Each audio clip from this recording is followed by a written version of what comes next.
IMCO Total Wear Solutions.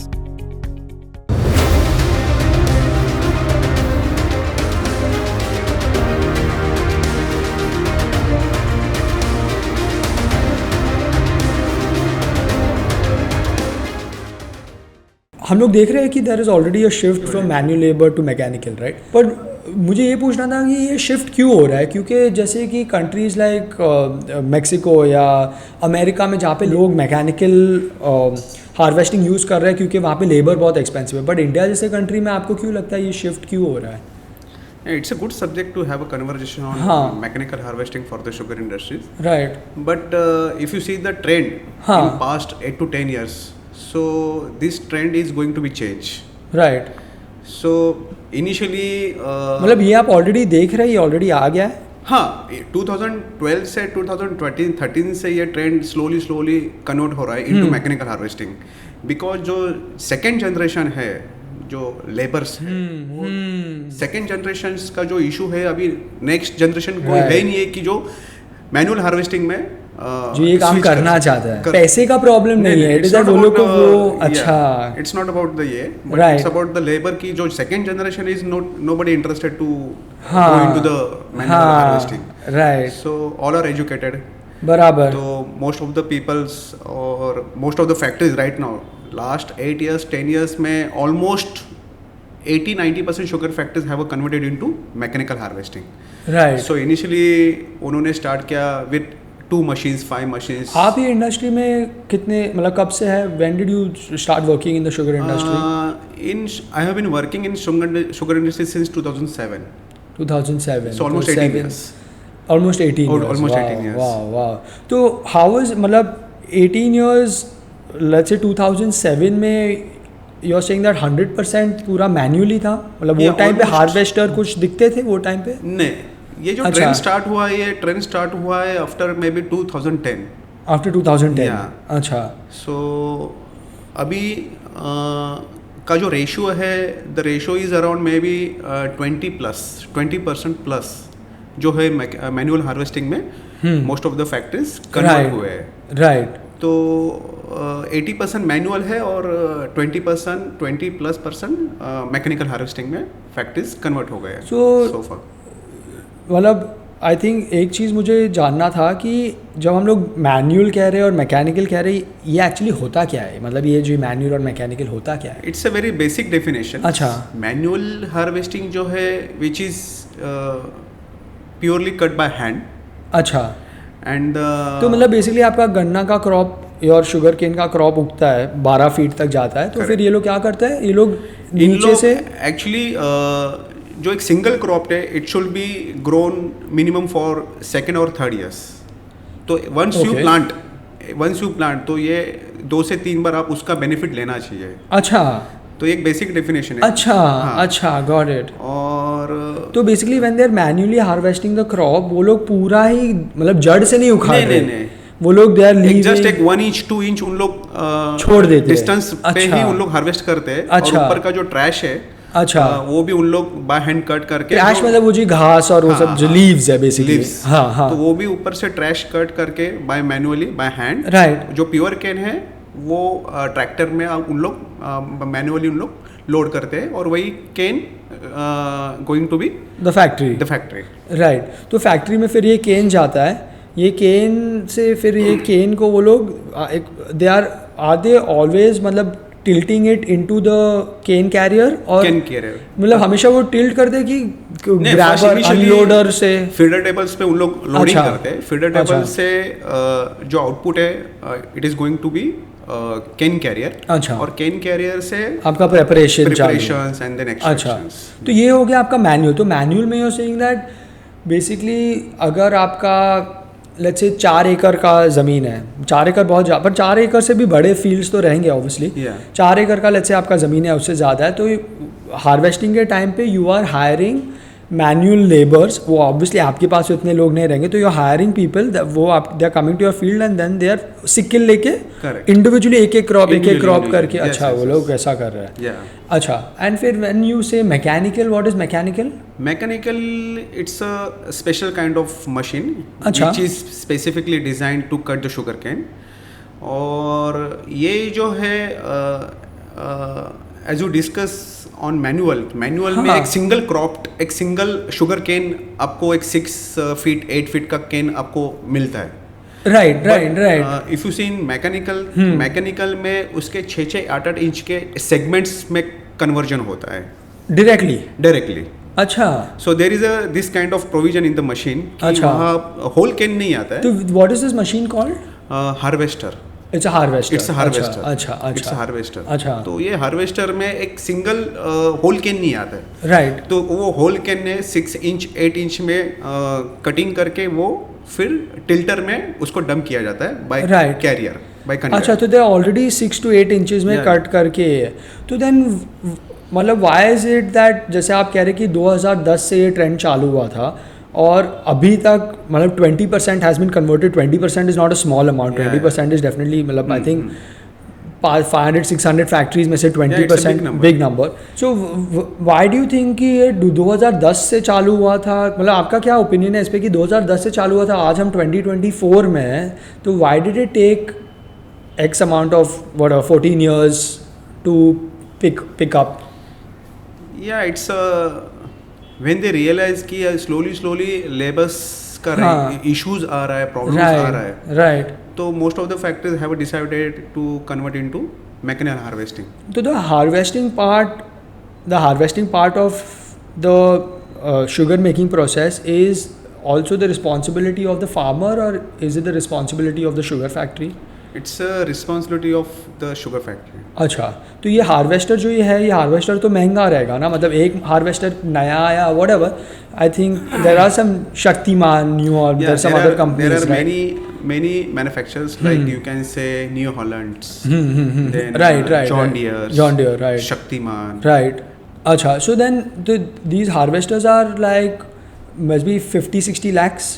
No, it's more than that. It's more than that. अच्छा. So then the point what I'm trying to ask is that obviously एक farmer तो ये afford नहीं कर पाएगा. Correct. तो the sugar factories are buying the harvester. नहीं, actually ये लोग कैसा करते हैं? वो एक गवर्नमेंट सब्सिडी है. अच्छा. So actually I don't recollect the exact number. They share the just like experience like अभी आपको मैकेनिकल हार्वेस्टिंग में कन्वर्ट होना ये because this problem is going to be increase every year. Absolutely. तो ये जो हार्वेस्टर है ये शुगर फैक्ट्री डजंट बाय. अच्छा. ये जो हार्वेस्टर परचेस करना ये फार्मर्स को ही उन लोग बोलते हैं कि आप ये परचेस करो. अच्छा. और तो ग्रुप में आके पैसा कलेक्ट करके हार्वेस्टर परचेस करते हैं और ये हार्वेस्टर के ऊपर उनके ऊपर एक सब्सिडी है. अच्छा. तो समझा. सब्सिडी भी है, उनको बेनिफिट मिलता है. मतलब समय the government is also promoting this shift to mechanical harvesting techniques. मुझे एक कहानी याद है, शायद आप बताना चाहेंगे. तो एक टाइम पे आप लोग ने भी एक हार्वेस्टर लिया था. हाँ. इन 2013. तो थोड़ा बताएंगे वो एक्सपीरियंस क्या था? वो एक्चुअली द सेम बूम था एक्चुअली. अच्छा. कि वो 2012 से 2013-14 में जो लेबर इश्यूज था. हाँ. वो लेबर इश्यूज इतना ये था कि बढ़ गया था. कोई मतलब लोगों को शुगर फैक्ट्रीज उन लोग टॉलरेट नहीं कर पा रही थी. राइट. तो वो जो वेव था, वो वेव में हम लोग ने थोड़ा सा नोटिस किया कि नहीं कि हम लोगों को भी इसमें थोड़ा सा इनिशिएटिव लेके ये जो प्रॉब्लम है ये प्रॉब्लम को एक टू सम एक्सटेंट सॉल्व कर सके. तो हम लोग ने we brought one harvester from Brazil. अच्छा. तो वो harvester is a big machine ना? It's not it's a big machine. Almost it's the weight is around may be 24-25 ton. Wow. And the machine was good actually because the machine had a unique features. Right. Okay. And then we brought this machine from Brazil. और यहाँ हम लोग के godowns में रख के वो machine को पूरा रिफर्मिश किया. जो ब्लेड्स है, primary blade, secondary blades, segment plates, right, और ऑयल ग्रीसिंग जो नेसेसरी. मतलब हार्वेस्टर के सामने ऐसा कुछ स्क्रू जैसा रहता है ना? तो जो मतलब वो स्क्रू क्या जमीन को खोदते रहता है? नहीं. वो स्क्रू का जो मेन वर्किंग है कि आपने प्लांटेशन देखा है? केकड़े का कैसा आपने प्लांटेशन देखा है? हाँ, देखा है. तो एक स्ट्रेट स्क्रू है, एक स्ट्रेट है, और एक राइट में और एक स्क्रू है. अच्छा. हाँ. तो जैसे when you start the machine. अच्छा, एक स्ट्रेट है, मतलब 4 स्क्रू है? हाँ, 4 स्क्रू। अच्छा है, अच्छा। एक स्ट्रेट है, हाँ, और 2 ऐसे ये हाँ, एंगल में, हाँ, इंक्लाइन एंगल में। ओके। तो स्ट्रेट मशीन का जो फंक्शन है, हाँ, जो मशीन आप जो लेन आपने डिसाइड किया है, हाँ, वो लेन को पुल करने का काम ये स्ट्रेट वाला स्ट्रेट वाला कर रहा है। समझा समझा। और बाजू में भी रो है, एक हाँ, राइट में रो है, एक लेफ्ट में रो है। हाँ, तो वो रो ये रो में ना मिक्स करने के लिए वो उसको डिफ्लेक्ट करने अच्छा, का डिफ्लेक्ट कर रहा है, डिफ्लेक्ट करने का काम वो साइड अच्छा, वाले स्क्रू का काम है। तो जो ये फीडिंग हो रहा है वो सिर्फ सेंटर से हो रहा है? सेंटर से अच्छा, और साइड से वो डिफ्लेक्ट कर रहा है। अच्छा, तो आपने वो सब रिफर्बिश किया? वही जब आप ब्लेड बोल रहे हैं, you are talking about those blades only? हाँ हाँ। अच्छा अच्छा, और क्या नीचे भी ब्लेड? नीचे भी ब्लेड्स है। अच्छा, जो उन लोग सेटिंग करते हैं जो ग्राउंड कंडीशन से, बिकॉज वो जो क्रॉप्ड है, क्रॉप से 1 इंच 2 इंच से ऊपर से उन लोग कट करने के लिए एक नीचे बॉटम में 2 हाँ, ब्लेड्स है, वो हाँ, ब्लेड्स भी उन लोग कटिंग करके देन। अच्छा, तो फिर आपने यू रिफर्बिश्ड इट? फिर हम लोग ने वो मशीन्स लातूर लेके गए। ओके, वो मशीन्स हाँ, डेमोस के लिए। हाँ, वहाँ there is a small village called Devla. Okay. तो हम लोग वहाँ ऑलमोस्ट 2 साल थे वो मशीन के साथ। तो वो मशीन से हम लोग ने शुगर फैक्ट्री है वहाँ, एक नेचुरल शुगर फैक्ट्री, हाँ, जो वहाँ के मैनेजिंग डायरेक्टर मिस्टर ठोमरे। हाँ, तो हम लोग ने एक म्यूचुअली टाई अप करके उन्होंने हम लोग को एक लैंड प्रमोट किया, हाँ, एक हाँ, अलॉट किया। हाँ, तो वहाँ पे हम लोग ये मशीन का ट्रायल ले रहे थे। हाँ, तो इनिशियली काफ़ी इंसिडेंट्स हम लोग के लिए, क्योंकि ये मशीन कम्प्लीटली नया था फॉर अस। तो जैसे मैंने आई एक्सप्लेन कि वो स्क्रू का डायरेक्शन, फिर साइड वाले स्क्रू का डायरेक्शन, ये डेफिनेशन किसको कोई पता ही नहीं था कि ये कैसे रोटेट होना चाहिए, इसका एंगल क्या होना चाहिए, इसका स्पीड कितना होना चाहिए। अच्छा, वो सब भी सेट करना पड़ता है? वो भी सेटिंग का काम है। अच्छा, क्योंकि हम लोग के पास कोई ड्राइवर भी नहीं था। ड्राइवर, हाँ, जो चलाने वाला जो ड्राइवर है, हाँ, जो तो मशीन आप खरीद के लेके आ गए बस? हम लोग का जो ड्राइवर था वो जेसीबी वाला था।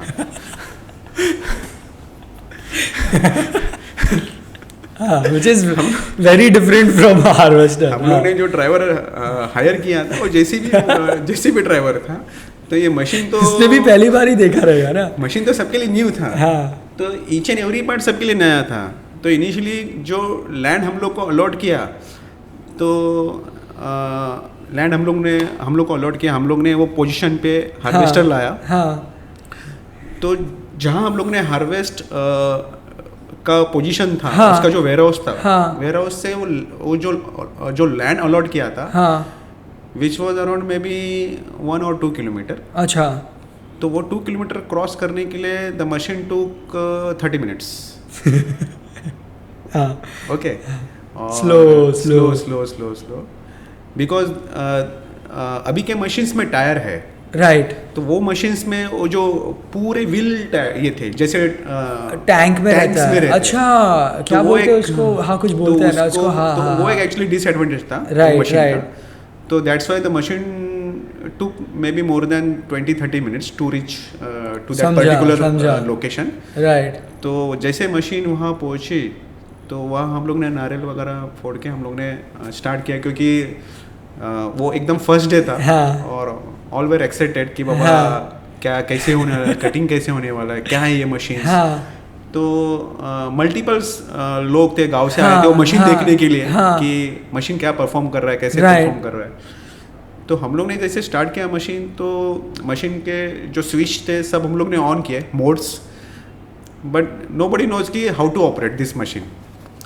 तो जो जेसीबी ऑपरेटर था, तो उसने वो स्क्रू स्टार्ट किए, तो हम लोग ने मशीन स्टार्ट किया। स्टार्ट करने के बाद हम लोग में भी 100 मीटर हम लोग ने क्रॉस भी किया। हाँ, तो मैं नीचे था। हाँ, तो मैं देख रहा था कि केन क्यों नहीं पास हो रहा है, क्योंकि हम लोग वी क्रॉस ऑलमोस्ट 100 मीटर ना। हाँ, तो केन कट करके वो टिल्टर में डंप होना चाहिए। हाँ, तो मैं देख रहा हूँ कि केन क्यों नहीं टिल्ट हो रहा है, डंप हो रहा है। हाँ, तो जो ऑपरेटर था उसका नाम था केन कट रहा है। केन कट रहा है। हाँ, समझा। केन कट रहा है, ट्रैश हो रहा है, थोड़े थोड़े बिलेट्स सेगमेंट्स पास हो रहे हैं, बट मल्टीपल्स नहीं आ रहे थे। जितना हम लोग ने मीटर क्रॉस किया था, उसके अकॉर्डिंगली वो नहीं आ रहा था। तो मैं अजित को नीचे उतारा, अजित इधर यार देख क्या हो रहा है ये।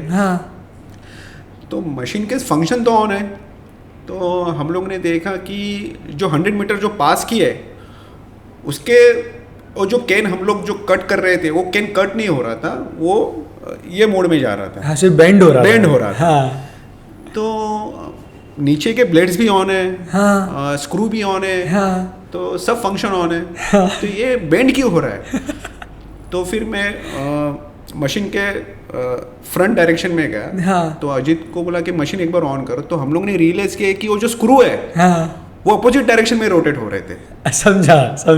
तो रादर देन पुलिंग इन, वो पुश आउट कर रहे थे। तो वो एक था। तो ये जो करेक्शंस थे हम लोग ने करेक्शंस किए, तो करेक्शंस करने के बाद हम लोग ने वापस वी ट्राइड और चलने लगा। तो हम लोग को रिजल्ट्स मिलना स्टार्ट हो गया। तो वो कटिंग स्टार्ट। तो दिस इज इन 2013-14। हाँ, फिर उसके बाद क्या हुआ वो मशीन का? उसके बाद हम लोग ने 2 साल वो मशीन, ऑब्वियसली वो टाइम इतना एक्सेप्टेंस तो हार्वेस्टर का था भी नहीं ना। नहीं था।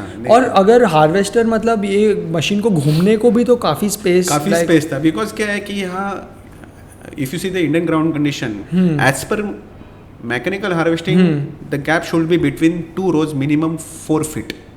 ओके, हाँ, यहाँ पे तो 4 feet भी तो नहीं है। यहाँ नहीं है। यहाँ आप देखोगे तो यहाँ 2 feet, 2.5। हाँ, मतलब मशीन के हिसाब से you need to plan the line, right. अच्छा, not the other way around, you can't plan to maximise output. Correct. और फिर मशीन के लिए जगह नहीं है। तो बराबर।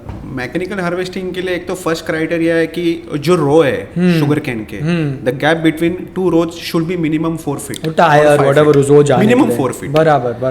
तो उसके अकॉर्डिंगली नाउ द फील्ड भी अभी स्लोली चेंज हो रहे हैं, राइट। तो उसके अकॉर्डिंगली जैसे फील्ड चेंज हो रहा है वैसे मैकेनिकल हार्वेस्टिंग का जो एक्सेप्टेंस है वो बढ़ रहा है।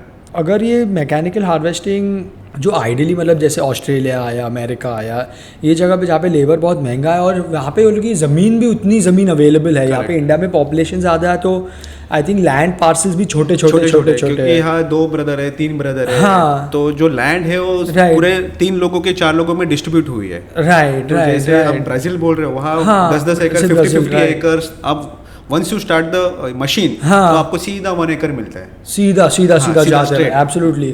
बट यहाँ इंडियन ग्राउंड कंडीशन में वो फैसिलिटीज नहीं है। यहाँ 100-200 मीटर में आपका रूट चेंज करना पड़ रहा है। तो जो आपका मैनुअल हार्वेस्टिंग है, मैनुअल टू मैकेनिकल एक शिफ्ट, मतलब would you say that this is a positive shift और आई वोंट से नेगेटिव? मतलब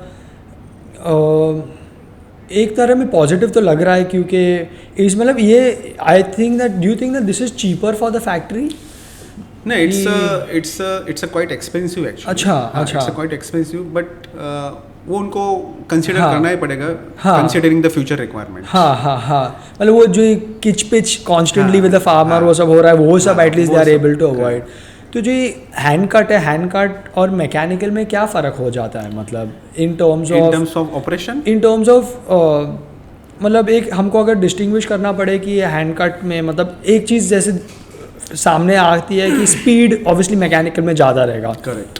तो वैसे क्या डिफरेंसेस आते हैं हैंड कट में in terms of sugar cane and in terms of operation? मतलब इन टर्म्स ऑफ ऑपरेशंस में काफ़ी डिफिकल्टीज आ रही है।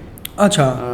To the sugar factory, because क्या हो रहा है कि फर्स्ट ऑफ ऑल तो the ground condition is a complete uneven. हाँ, फ्लैट। हाँ, तो जैसे ही उन लोग हार्वेस्टिंग स्टार्ट करते हैं तो सैंड काफ़ी आती है, right, with sugar cane, right. और जो मैनुअल में आप करो तो नहीं आता है। नहीं आते manually, because it's a manual ना, प्योर मैनुअल, एकदम अच्छा, एकदम प्रिसाइज। हाँ। और इसमें क्या है कि एक मेजर ड्रॉबैक है, एक तो सैंड है। हाँ, सैंड्स जो कलेक्ट कर रही है विद शुगर केन, वो शुगर केन के साथ पास हो रही है। राइट। सेकेंड जो है ट्रैश, लीव्स, हाँ, वो भी काफ़ी मतलब जैसे मैन्युअली में आप प्रिसाइजली आप कट कर रहे हो उतना एग्जैक्टली एक प्योर केन आपको मिल रहा है, राइट, जो मैकेनिकल हार्वेस्टिंग में पॉसिबल नहीं है। राइट। जो ट्रैश मास में कर रहा है, मास में कर रहा है और उसका कोई सेटिंग नहीं है फिक्स्ड। सेटिंग नहीं, मतलब झाड़ टू झाड़ डिपेंडेंट, लैंड अनइवन है, राइट। आप एक सर्टेन पॉइंट, एक सर्टेन हाइट आप मेजर करोगे, आप बराबर फिक्स बराबर, एवरेज, हाँ, बट क्रॉप का कोई हाइट स्टैंडर्ड नहीं है, right. कोई 11 फीट है, लैंड का भी नहीं है, क्रॉप का भी नहीं है, कोई 11 फीट है, कोई 12 फीट है, तो उसका जो हाइट है उन लोग स्टैंडर्ड फिक्स करते हैं, तो उसमें ट्रैश का जो परसेंटेज है इट्स मोर देन 15, 17, 18%। अच्छा, जो गन्ने के साथ आ रहा है, राइट, जो मैनुअल हार्वेस्टिंग में नहीं आ रहा था। बहुत मैनुअल तो आई एम अज्यूमिंग बहुत कम रहेगा, 1-2%, मतलब नॉट मोर, है ही नहीं, मतलब हाथ से हैंड ना, राइट इट्स अ प्योर। तो अभी मैकेनिकल हार्वेस्टिंग में शिफ्ट होने के बाद ये जो चैलेंजेस आ रहे हैं, एक तो सैंड है, सैंड सिलिका प्लस ट्रैश। तो what is the problem with sand? मतलब ये जैसे आप कह रहे हैं अभी मैकेनिकल में, लेट्स से सरफेस अनइवन हो गया, या height of the crop can be set, जिसका जो हाइट का जैसे ट्रैश आ रहा है एंड सरफेस अनइवन की वजह से सैंड सिलिका आ रहा है, तो ये सैंड सिलिका गन्ने के साथ आएगा तो इसका प्रॉब्लम क्या है? इसका प्रॉब्लम ये है, इसका मेजर प्रॉब्लम्स है। एक तो इनकी जो मेंटेनेंस कॉस्ट ये मल्टीपल टाइम्स इंक्रीज हो गई है because of mechanical harvesting. You are saying maintenance cost of the factory, machines in the factory? Yes. Okay. Because क्या है, when the dump the harvested cane into the cane carrier, due to high density, ये without contact it pass from each and every equipments. Actually वहाँ before fiberizers first chopper है, then second leveller है, और third is a फाइबराइजर्स। तो as per technical specifications chopper का जो clearance है which is very high, almost it is about may be 800 और 1000 mm। Then comes leveller, right, leveller का जो ओपनिंग है which is about 300-350 mm, and then fiberizer. तो ये जो गैप है, और because of high density of mechanical harvesting, ये विदाउट कॉन्टैक्ट पास हो रहा है, मतलब नीचे से through cane carriers, and it goes to directly to the fiberizer. Cane, sand, silica, trash, सब जो भी ऊपर है वो it comes in the contact with the blade, and नीचे से वो निकल रहा है, right, and then you are saying it comes in the contact with the direct fiberizers, right. तो ये जो इम्प्योरिटीज आ रही है, sand, silica and then trash, ये विदाउट कांटेक्ट टच हो रहा है, कांटेक्ट में आ रहा है विद फाइबराइजर्स, राइट। तो ये जो ट्रैश है, ये जो सैंड है, ये सिलिका है, which is very highly abrasive particles. Sand, right, sand. हाँ, मेरे को लगता है इसलिए जब आप कोई के घर देखते हैं जो that I mean even something like salt in the air, और आप समंदर के बाजू में कभी घर लेते हैं, I don't think so that problem is sand, I think it's salts and just heavy dense moisture, वो ही इतना अब्रेसिव है। तो सैंड तो बहुत ही हार्ड होता है, right. I think sand is one of the hardest crystal forms. It's a very highly abrasive particles. Very highly abrasive particles. Right. And when the rains comes, so this sand becomes clay. Okay. तो वो चिपक जाता है. Right. तो जो maintenance cost है, right, जो फाइबराइजर का मेंटेनेंस कॉस्ट है, it becomes multiple times. Absolutely. मतलब उतना ही रिप्लेसमेंट एंड वेल्डिंग, अब्रेशन बढ़ गया आपका. These three equipments are called as a preparatory devices. और ये प्रिपरेशंस में ही इन लोग मैक्सिमम फोकस करते हैं, because everything is depend on preparation, right. Because आपका if your preparation is good, your extraction will be good. Your preparation is not good, then your extraction will not. What is preparation, what is extraction? Preparations means आपका जो shell है sugar cane का, वो क्या ratio में open हो रहा है, राइट, क्योंकि शुगर केन को आपको ओपन करना पड़ेगा, राइट, बिकॉज शुगर केन के ईच एंड एवरी शेल्स में, फाइबर्स में जूस है, राइट. तो वो मैक्सिमम जूस कलेक्शंस जो है वो आपको, आप शुगर केन को प्रॉपर प्रिपेयर करोगे, जितना जूस निकालेंगे उतना ही आप शक्कर बनाएंगे. Correct, right. अब जितने शुगर केन को ओपन करोगे, राइट, उतना उसका मैक्सिमम बेनिफिट आपको एक्सट्रैक्शन में मिलेगा, राइट, बिकॉज जितना अपन ओपन करोगे उतना मैक्सिमम जूस आपको मिलेगा, और जितना मैक्सिमम जूस मिलेगा उसका कन्वर्जन आप शुगर में कन्वर्ट करके मैक्सिमम शुगर आप यू कैन प्रोड्यूस. तो आप कह रहे हैं that because harvesting methods are changing to more mechanical, तो इसकी वजह से there is more wear and tear that is happening of the preparatory equipment, जैसे कटर, लेवलर, फाइबराइजर. तो because there is more wear and tear happening over there, उनका efficiency कम हो रहा है. तो उनका एफिशिएंसी कम हो रहा है, तो बेसिकली आपका क्वालिटी ऑफ प्रेपरेशन डाउन हो रहा है. करेक्ट. तो which is directly affecting your quality of extraction also. तो जैसे आप कह रहे हैं that next generation of kids in the farms they don't want to manually, मतलब उनको फार्म में काम नहीं करना है, वो लोग को नहीं, एंड आई थिंक वो this is a challenge overall India face करने वाला है, because we are an agricultural country. तो आई थिंक अगर next generation of a farmer का सब बेटे को फार्मर नहीं बनना, I think this is a challenge that we will face, and eventually I think in other fields other crops also we will move to mechanical harvesting होनी. तो अगर आप कह रहे हैं कि already 20% है, maybe in the next 10 years this percentage will keep going up, and there are also problems with mechanical. How as a company that is specializes in manufacturing not only preparatory equipments but also giving solutions to wear and tear, so how do you see the future of the sugar industry? Like आप कैसे combat करेंगे ये problem जो आ रही है where and टेयर के लिए? ये जो प्रॉब्लम्स है, ये problems because mechanical harvesting is a future requirement, right. तो स्लोली आपको you have to focus on preparations to avoid this problems, because जो स्टैंडर्ड पैटर्न है प्रिपरेटरी डिवाइसेस में, right. वो स्टैंडर्ड पैटर्न को आपको थोड़ा सा ट्रेंड आपको चेंज मतलब वो कटर लेवलर, चॉपर्स लेवलर और फाइब्रेजर, ये जो स्टैंडर्ड डिजाइन पैटर्न्स है, वो पैटर्न्स को आपको यू हैव टू बी थोड़ा slightly modified. By increasing some number of equipments you can overcome this problem. तो आप जितने जो बल्कि कैन है डेंसिटी, जो फाइब्रेजर का कांटेक्ट है, वो फाइब्रेजर का कांटेक्ट आपको लेस करने के लिए you have to add some equipments so that आपका फाइब्रेजर का कांटेक्ट कम होए, और जो मेंटेनेंस जो हो रहा है एवरी 10 डेज के बाद, एवरी 15 डेज के बाद जो रिप्लेस कर रहे हैं फाइब्रेजर हैमर्स एंड रिप्लेसेबल ब्लॉक्स, वो आपका जो ट्यूनियर है वो आपका एक्सटेंड हो. राइट. तो देन ये आप कहाँ पे, लेट्स आप you are saying that the way to ऐसा combat it or reduce this problem or avoid, not completely avoid but kind of avoid this problem is to add preparatory device. तो ये आप कहाँ पे ऐड कर सकते हैं? Like where can you as कोई experience है आपका इसमें, या कहीं आपने have you tried it somewhere? Yeah. Actually we have tried in many places where we have installed the pre-choppers, right. Which was erection and commissioning between third and fourth feeder table. अच्छा, so it's between the feeder table. Between the feeder tables. How do you make a call where the equipment should be installed? मतलब is it first initially एक आपको call round लेना पड़ेगा. Okay. तो according to जो existing scenario है, क्या distance है between two equipments, feeder tables और चॉपर्स के बीच में क्या गैप है, कितना डिस्टेंस है, वो सब मेजर करके हम लोग की एक स्पेसिफिक डिज़ाइन टीम है, और डिज़ाइन टीम हम लोग इवेल्युएट करने के लिए हम लोग वहाँ ऑन साइट उन लोग को डिप्यूट करते हैं. उसके अकॉर्डिंगली हम लोग वो एक डिसीजन लेते हैं कि हम लोग को जो एक एक्स्ट्रा इक्विपमेंट ऐड करना है वो फीडर टेबल के बीच में करना है या चॉपर के आगे भी कोई स्पेस है, तो स्पेस पे भी हम लोग वहाँ एक रिकमेंड कर सकते हैं. तो इससे आपका फाइब्राइजर पे लोड कम हो जाता है.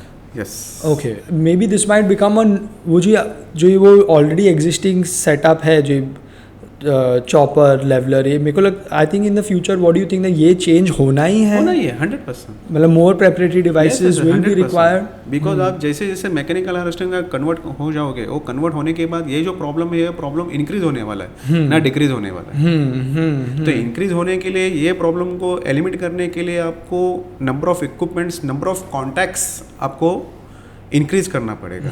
तो इंक्रीज आप कैसे करोगे? By adding sub equipment.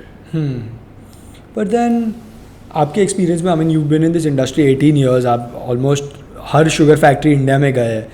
Something आपने देखा रहेगा that it is not very easy to, not all sugar factories, not all groups, but it is not very easy to convince sugar factories to spend or have budgets for this. So this kind of challenges, so obviously you are going to face. So then how do you overcome these challenges? मतलब आप उनको, मतलब in the sense that is the damage to my equipment जितना मैं I'm spending on maintenance as compared to how much I need to spend on a new piece of equipment, let's say a pre-chopper, वो justified हो जाता है? those 100% okay, right, definitely. because यहाँ आपको 10 times 12 times आपको जो preparatory devices है वहाँ आपको कंटिन्यूसली आपको हर एवरी 10 days में आपको एक 8 घंटे का 10 घंटे का एक स्टॉपेज लेना है. राइट. तो यू कैन कैलकुलेट कि कितने नंबर ऑफ आप स्टॉपेजेस ले रहे हो, तो वो stoppages and then this price you can easily calculate. आपका एक टाइम कॉस्ट भी हो गया, टाइम कॉस्ट है बराबर, राइट. देन मनी कॉस्ट है, राइट. बिकॉज हर 10 डेज के बाद आपको पूरे जो रिप्लेसेबल ब्लॉक्स है वो रिप्लेसेबल ब्लॉक्स आपको रिवर्स करना है या रिप्लेस करना है 100%. वो भी एक मेंटेनेंस कॉस्ट है. तो इनिशियली आप यू आर टेकिंग 10 और 12 शटडाउन्स, तो after by putting this equipment, right, it has been converted into 4 और 5. Right, almost half, less than half also, right. तो ये भी एक प्लस पॉइंट है. तो that also you can calculate कि कितना हो रहा है आफ्टर एंड बिफोर्स. तो right, right, right. By this process you can. These are the ongoing changes. But then मतलब ये this one another question I had is that आपका जब उधर से कट केन आ रहा है from the this does that help reduce load on the device? Obviously, yes, yes. Because of mechanical. Because जैसे आप शुगर केन को लिफ्ट करोगे, हाँ, by fiberizers, हाँ, तो अच्छा, right, right, right. Due to high sand, trash, silica, वो जो contact area it becomes blunt. Right, right, right. तो जैसे ये ब्लंट होते जाएगा आफ्टर 8 और 10 डेज, वो जो ब्लंट होने का जो रेशियो है वो कन्वर्ट होके स्लिपेज में कन्वर्ट हो जाएगा. स्लिपेज में जैसे ही ये कन्वर्ट हो जाएगा तो डेफिनेटली ये जो है प्रॉब्लम, ये जो लोड है बाय डिफॉल्ट बढ़ेगा. तो फैक्ट्री गेट्स सब इंडिकेशंस, राइट, कि अभी ये लोड बढ़ रहा है, स्लिपेजेस बढ़ रहा है.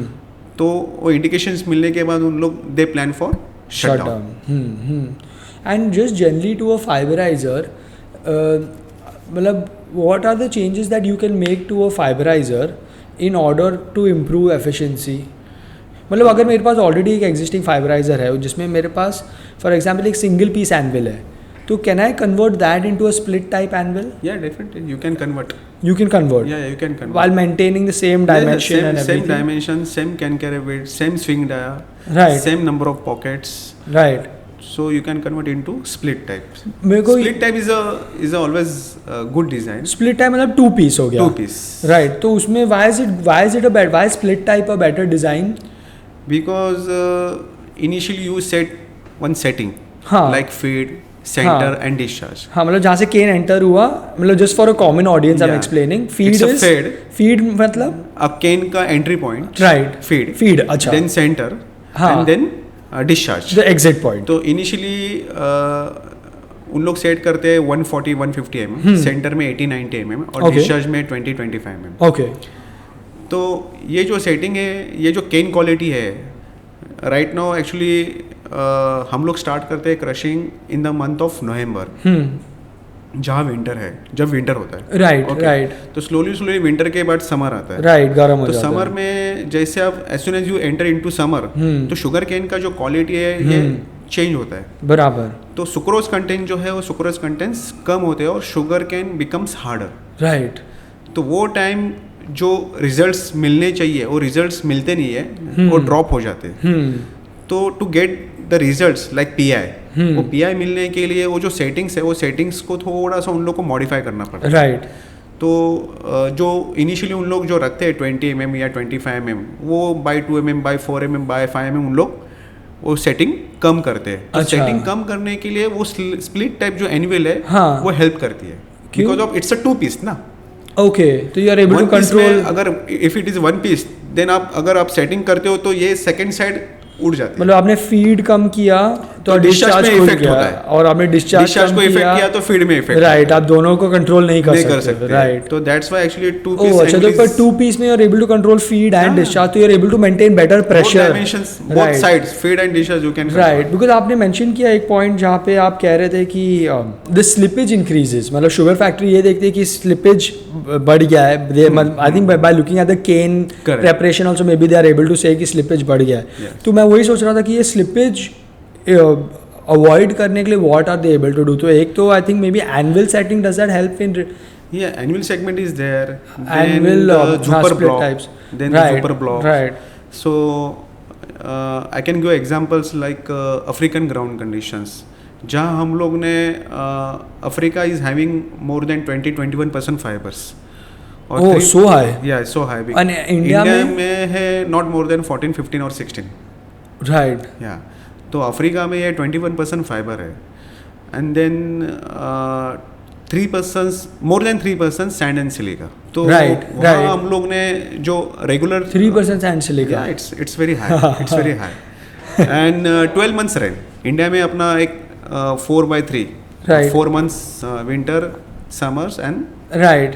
हाँ, तो वहाँ अफ्रीका में 12 months रेन से. तो वहाँ का जो मेंटेनेंस कॉस्ट जो है, मेंटेनेंस पीरियड है, वो एवरी 8 days 10 days में उन लोग को रिप्लेस करना ही पड़ता है because of this condition. High sand silica, rains, everything. और वहाँ हम लोग जो रेगुलर ब्लॉक्स है, वो रेगुलर ब्लॉक्स जो हम लोग अगर परफॉर्म करते हैं तो ये 2 दिन में ही हम लोग को रिप्लेस करना पड़ता है. राइट. अच्छा, इतना हाई. तो हम लोग ने उसको, वो जो रेगुलर ब्लॉक है, हम लोग ने वी हैव मॉडिफाइड इनटू जुपर सेरा. राइट. जो जुपर सेरा में हम लोग ने सिरेमिक्स एम्बेडेड किए विद क्रोमियम कार्बाइड्स, जो सैंड को ही रिप्लेस कर. राइट. तो उसका जो लाइफ है, it has been converted into 10 or 12 days from 2 to 3 days. तो same metallurgy, same type of, almost 3 to 4 times more. वो हम लोग ने अभी यहाँ इंडियन ग्राउंड कंडीशन को हम लोग प्रमोट कर रहे हैं, बिकॉज ये भी अभी ग्राउंड कंडीशन स्लोली चेंज हो रही है. राइट. तो मोस्ट ऑफ द फैक्ट्रीज हम लोग रिकमेंड कर रहे हैं कि आप, अगर आपको ये प्रॉब्लम फेस हो रहा है, तो आप now the time has come to convert because ultimately sugar factory, मतलब your extraction is dependent on your preparation, right? जैसा आपने कहा, आपका even if your PI, if you are able to increase your PI by 1-2% also, that must, and you are able to increase your extraction by let's say 1-2%, I think on a whole that number in terms of in terms of अगर हम लोग 100 kg गन्ना crush करते हैं तो उसमें से कितना शक्कर बनता है? It's depend on the actually recovery. Okay. और ये इसको we call it recovery, right. अच्छा. और ये डिपेंड करता है region to region. Kolhapur, western Maharashtra, it's a high recovery zone because weather is good. Right. Rains are good. Weather is good. तो वहाँ पे जो मतलब जमीन फर्टाइल है, वो सब. अच्छा, मतलब it's related to बारिश and everything, right? Okay. वहाँ आप रिकवरी देखोगे तो वहाँ 13%, 13.5 रिकवरी है. तो मतलब 100 kg पे 13 kg शक्कर एक्स्ट्रा, हाँ, which is extra. Right. And then जैसे मराठवाड़ा ड्रॉट एरिया है, वहाँ आप रिकवरी देखोगे तो 11, 11.5, 10.5. तो वहाँ 2% का ऑलरेडी फर्क आ गया. सो इन अ सर्टेन वे, मतलब जितना depending on your land condition, मतलब जितना ड्राई आपका ज़मीन या not fertile, and if you are using mechanical harvesting, then the need for adding maybe one more preparatory device or making your preparatory segment more efficient, वो और भी बढ़ जाता है. Right, because already आपका recovery is like let's say 11%. उसके ऊपर से then there is let's say sand, silica and all coming with the cane, with because of mechanical that is going to increase. Over time this might come down to 10%. And over time और reduce ही होते रहेगा, right? Like it's possible. Yeah, it's possible. Because recently actually I visited one factory in Karnataka. It's a sugar factory of 2 mill tandem. Okay. So first mill tandem has a completely mechanical harvesting. Okay. And second mill tandem has a purely manual harvesting. Right. तो one thing I have observe कि जहाँ mechanical harvesting, वहाँ उन लोग use जो मिल में use कर रहे हैं, वहाँ before fiberizer they have 5 equipments to overcome this problem. Right. In the mechanical. In mechanical. Right. और जो सेकेंड पैरेलल मिल जो है विच इज प्योरली मैनुअल, जहाँ आप यू कैन ऑब्जर्व कि वहाँ सिर्फ एज पर स्टैंडर्ड डिवाइसेस है, चॉपर्स, लेवलर एंड फाइब्रेजर्स. राइट. तो ये डिफरेंस मैंने I have seen in that particular sugar factory. Right. जहाँ मैकेनिकल हार्वेस्टिंग्स में 1.7 भी के बाद उन लोग को रिप्लेस करना पड़ रहा था, वहाँ मैनुअल हार्वेस्टिंग में 3-3 लाख रुपये क्रशिंग कर रहे थे, भी वो रिवर्स नहीं कर रहे. ये मेंटेनेंस पॉइंट ऑफ व्यू से ये डिफरेंस आ रहा है. सो देन आपको, do you also find yourself in certain troubleshooting cases now that कि मतलब कि आपका let's say your blocks are wearing out early, तो is it that the block is wearing out, is it the practice that is changing? मतलब नहीं, it's C block is standard has been developed in 2020 2000. So it's a standard process. Right. Okay. and it's a manual process, it's a standard process which can be controlled. Mechanical harvesting you cannot control. तो ये जो problem हो रहा है, ये problem because of mechanical harvesting हो रहा है. बिकॉज मैकेनिकल हार्वेस्टिंग में सैंड कितना आ रहा है, ट्रैश कितना आ रहा है, ये कोई काउंट नहीं कर रहा है. But as per survey it has been identified कि जो trash आ रहा है it is more than 18%. Right. And the sand and silica comes around maybe 2 or maybe 2.5%. Right. हाँ, ये कोई no one is calculating or keeping track of the fact that ये shift की वजह से कितना wear and tear बढ़ा. I think it is. They only know कि it is just mechanical harvesting. They just know it's mechanical, right? And I would say that I won't say कि manufacturer को वो लोग भी ब्लेम करना चाहते हैं या ईजियर है, बट आई थिंक जब कोई का भी जॉब ऑन द लाइन है, ही वॉन्ट्स, एक जनरल ह्यूमन पर्सपेक्टिव है, जब आपका जॉब ऑन द लाइन है तो you will want to pass the blame on to someone else. वो आप इंजाम अपने सर पे नहीं लेंगे, वो ह्यूमन नेचर है. तो then I think you look at कि यू डोंट नो एग्जैक्टली कि क्या प्रॉब्लम है. जो लाइक अच्छा ये मैन्युफैक्चरर सबको यू आर लाइक शायद इनका गलती है, बट एक्चुअली गलती इज एकदम at the root level. It's a problem is a mechanical. It is where it is. Yeah. So मतलब then again this is going to become the standard. So in the future मतलब we won't be able to say that this is the problem. मतलब I think in the future यही standard हो जाएगा. तो you like अभी now in order to deal with it. IMCO Total Wear Solutions.